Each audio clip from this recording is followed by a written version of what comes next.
So you're not telling me anything I don't know, or that I haven't the capacity to look up for myself. I know what the Bible says about people who don't believe in Jesus, about people who don't follow Jesus' teachings, etc., etc. In fact, Revelations is my favourite book of the Bible. I think it has some of the most brilliant imagery. I think the apocalyptic imagery is just fantastic in Revelations.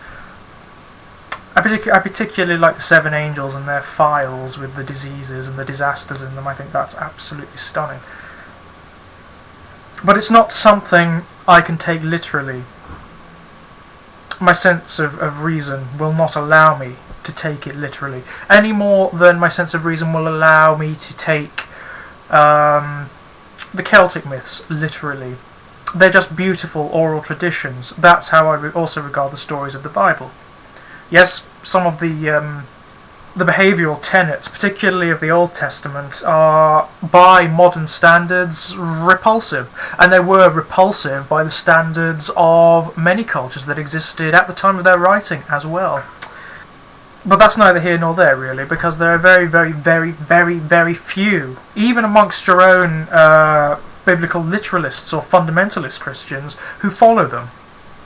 I haven't yet met one who follows every rule, and the reason being that it's impossible, because some of them are contradictory. They tell you to do one thing and they tell you to do another. They're also impossible because you'd be arrested very, very, very quickly, and quite right as well.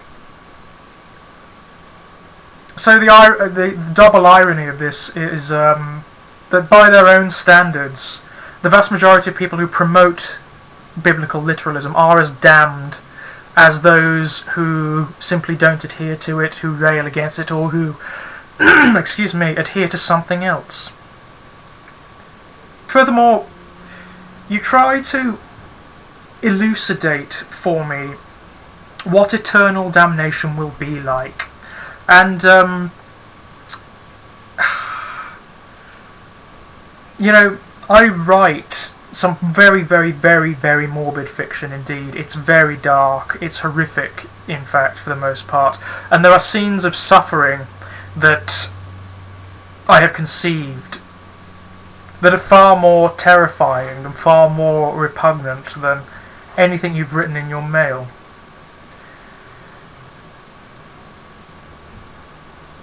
But that's besides the point. What I'm trying to say is you're not going to frighten me with the inventiveness of your imagery, because I can imagine it. I can imagine far worse, believe me.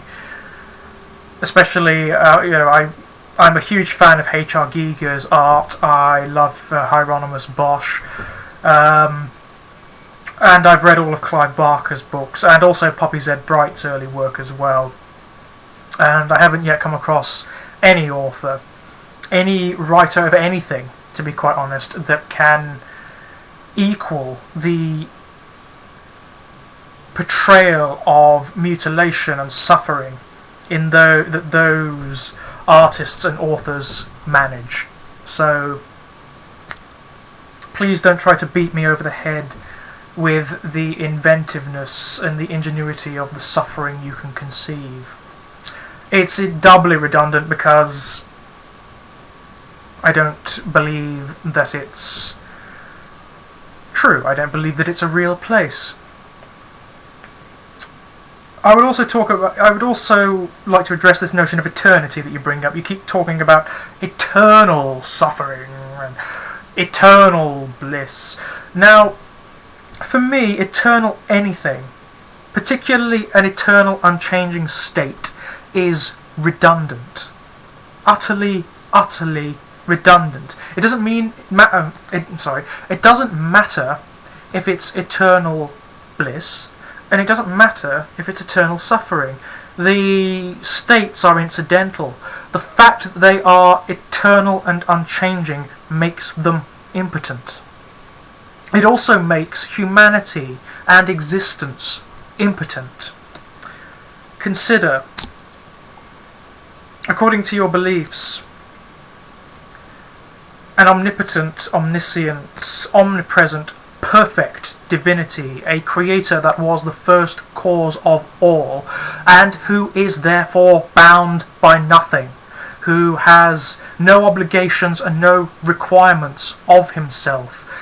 He operates without restriction, decided to arbitrarily, it seems, create beings that have an eternal component that you would call the soul.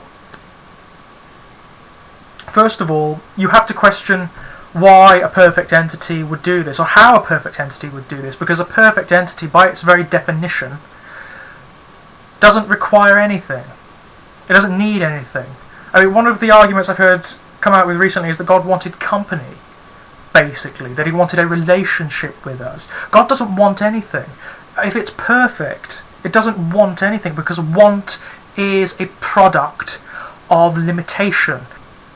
It implies a desire to change one's state, and if one desires anything, and particularly if one wishes to change one's state, then one cannot be described as perfect and self-sustaining, can one? Therefore, you could argue that existence itself stands against the notion of there being a perfect creator entity, because the act of creation suggests that this entity at one point wished to change its state.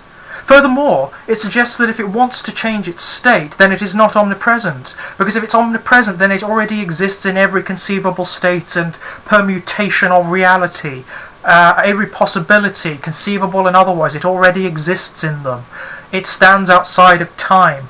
If it's not, if it's linear, if it suffers under the same restrictions of time and dimension that we do, then it cannot be described as perfection, can it?